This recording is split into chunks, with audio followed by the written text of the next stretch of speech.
Imagine कीजिए, अगर मैं आपसे पूछूं एक दुकान जिसकी बिक्री पहले से ज़्यादा हो गई है, माल धड़ाधड़ बिक रहा है और कमाई भी बढ़ रही है, लेकिन महीने के आखिर में पता चला घाटा पहले से भी ज़्यादा हो गया है। अब आप कहेंगे भाई ये तो दुकानदारी समझ ही नहीं आई या फिर हिसाब में कुछ गड़बड़ होगा। लेकिन कुछ ऐसा ही इस समय भारत की इकोनॉमी में हुआ है। सरकार ने जून महीने का एक्सपोर्ट डाटा जारी किया। खुश होने वाली खबर ये है कि भारत का एक्सपोर्ट यानी विदेशों में सामान बेचने का कारोबार 15.5% बढ़ गया है, लेकिन साथ ही ट्रेड डेफिसिट यानी व्यापार घाटा भी 5 महीने के सबसे ऊंचे स्तर पर पहुंच गया है। अब सवाल, जब कमाई बढ़ रही है तो घाटा क्यों बढ़ रहा है? क्या भारत ज़्यादा खरीद रहा है? क्या तेल इसकी सबसे बड़ी वजह है? और सबसे ज़रूरी, इससे आपकी जेब पर क्या असर पड़ेगा? आइए पूरी कहानी समझते हैं इस वीडियो में।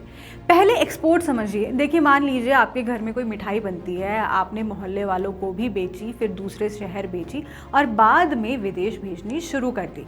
यही होता है एक्सपोर्ट, यानी भारत में बना सामान अब दूसरे देशों में बिकता है, उसे एक्सपोर्ट कहते हैं। जितना ज़्यादा एक्सपोर्ट होगा उतना ज़्यादा पैसा भारत के अंदर आएगा। अब खबर क्या है? जून महीने में भारत का एक्सपोर्ट बढ़कर 40.41 अरब डॉलर पहुंच गया है। कॉमर्स डिपार्टमेंट ने सारी जो इन्फॉर्मेशन है वो दी है, यानी पिछले साल के मुकाबले करीब 15.5% ज़्यादा। मतलब भारत दुनिया को पहले से ज़्यादा सामान बेच रहा है। ये अच्छी खबर है, लेकिन यही कहानी पलट जाती है।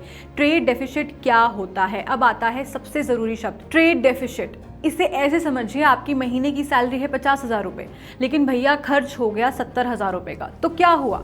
20,000 का घाटा। देश के साथ भी यही होता है। अगर भारत दूसरे देशों से 40 अरब डॉलर का सामान बेचता है लेकिन 70 अरब डॉलर का सामान खरीद लेता है, तो जो बीच का डिफरेंस है उसी को कहते हैं ट्रेड डेफिसिट यानी व्यापार घाटा। इस बार भारत ने एक्सपोर्ट किया करीब 40 अरब डॉलर, लेकिन इंपोर्ट किया 70.84 अरब डॉलर, यानी करीब 30 अरब डॉलर का फ़र्क है, जो पिछले 5 महीनों में सबसे ज़्यादा है। लेकिन इंपोर्ट इतना बढ़ा क्यों? अब असली कहानी शुरू होती है यहाँ। सबसे बड़ी वजह यह है क्रूड ऑयल यानी कच्चा तेल। भारत अपनी ज़रूरत का लगभग 85% तेल विदेशों से खरीदता है और जून के पहले 15 दिनों में अंतर्राष्ट्रीय बाजार में तेल की कीमत करीब $90 प्रति बैरल पहुँच गई थी। ये सारी वीडियो आपको हमारे सोशल मीडिया प्लेटफॉर्म्स पर मिल जाएगी। हालांकि जब $80 से नीचे आ गई, लेकिन इस दौरान भारत ने महंगा तेल खरीदा। नतीजा, ऑयल इंपोर्ट लगभग 40% बढ़कर 19.32 अरब डॉलर पहुंच गया। सिर्फ तेल ही नहीं, अब आप सोच रहे होंगे कि तेल ही खरीदा क्या? बहुत सारी चीज़ें खरीदी, भारत ने खूब खरीदा। इलेक्ट्रॉनिक्स, मशीन, सोना। अब यहाँ भी एक मज़ेदार बात है, गोल्ड इंपोर्ट क्यों बढ़ा? जब भी दुनिया में तनाव बढ़ता है, लोग शेयर मार्केट में इन्वेस्टमेंट छोड़कर सोना खरीदने लग जाते हैं। भारत भी दुनिया के सबसे बड़े गोल्ड बायर्स में से एक है और इस बार गोल्ड इंपोर्ट भी करीब 7% बढ़ गया। इलेक्ट्रॉनिक्स का इंपोर्ट 59% बढ़ा, मशीनरी का इंपोर्ट 31% बढ़ा। अब अच्छी खबर सुन लीजिए, भारत सिर्फ खरीद नहीं रहा, बेच भी खूब रहा है। सबसे ज़्यादा बढ़त कहाँ आई? इंजीनियरिंग गुड्स करीब 21%, इलेक्ट्रॉनिक गुड्स कम से कम लगभग करीब 19%, केमिकल्स करीब 19%, rice export 16%। James and jewellery की बात करूं तो लगभग 35% बढ़ गया है, यानी दुनिया भारतीय सामान खरीद भी रही है। किन देशों में ज़्यादा सामान गया है? भारत का export south Africa, Singapore, China, Malaysia, Oman जैसे देशों में तेज़ी से बढ़ा। मिडिल ईस्ट में भी, जहां पहले युद्ध की वजह से दिक्कत थी, अब वहां भी एक्सपोर्ट फिर बढ़ने लगा है। भारत ने ओमान के पोर्ट्स का इस्तेमाल करके सामान भेजा, यानी रास्ता बंद हुआ तो दूसरा रास्ता ढूंढ लिया गया।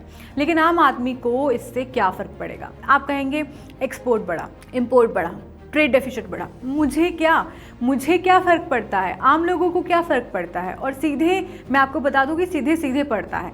अगर भारत ज़्यादा इंपोर्ट करेगा तो ज़्यादा डॉलर खर्च होंगे। जब डॉलर की मांग बढ़ती है तो रुपया दबाव में आता है, और अगर रुपया कमज़ोर हुआ तो विदेश में आने वाला सामान महंगा होगा, तेल महंगा होगा तो पेट्रोल डीजल महंगा होगा, पेट्रोल महंगा तो ट्रांसफ़र महंगा, ट्रांसपोर्ट महंगा तो सब्जी, दूध, फल, ऑनलाइन डिलीवरी, हर चीज़ पर असर। यानी ट्रेड डेफिसिट सिर्फ अर्थशास्त्र की किताब नहीं, आपकी जेब का भी मामला है। तो फिर एक्सपोर्ट बढ़ना अच्छी खबर है या बुरी? जवाब है दोनों। अच्छी इसलिए क्योंकि दुनिया भारत का सामान ज़्यादा खरीद रही है, बुरी इसलिए क्योंकि भारत अभी भी विदेशों से बहुत ज़्यादा सामान खरीद रहा है, खास करके तेल। जब तक भारत की तेल पर निर्भरता कम नहीं होगी, तब तक ऐसे झटके आते रहेंगे। तो कुल मिलाकर भारत की दुकान में इस समय ग्राहक भी बढ़ रहे हैं, लेकिन सामान खरीदने का बिल उससे भी तेजी से ज़्यादा बढ़ रहा है। यानी कमाई भी बढ़ रही है लेकिन खर्च उससे ज़्यादा बढ़ रहा है। अब आने वाले महीनों में नज़र रहेगी, क्या तेल की कीमतें और घटती हैं, क्या इंपोर्ट बिल कम होता है और क्या भारत का ट्रेड डेफिसिट फिर से नीचे आता है। यही सारे सवाल हैं। एक और बात, अगर एक्सपोर्ट की रफ्तार बनी रही और इंपोर्ट का खर्च थोड़ा काबू में आया तो इसका फ़ायदा सिर्फ सरकार को नहीं बल्कि हमारी इकोनॉमी और आखिरकार आम आदमी की जेब को भी मिलेगा। अगर ये वीडियो आपको पसंद आया हो तो इसे शेयर ज़रूर कीजिए, क्योंकि इकोनॉमी की खबरें सिर्फ आंकड़े नहीं होती, ये तय करती हैं कि आने वाले समय में आपकी जेब कितनी भारी रहेगी और कितनी हल्की।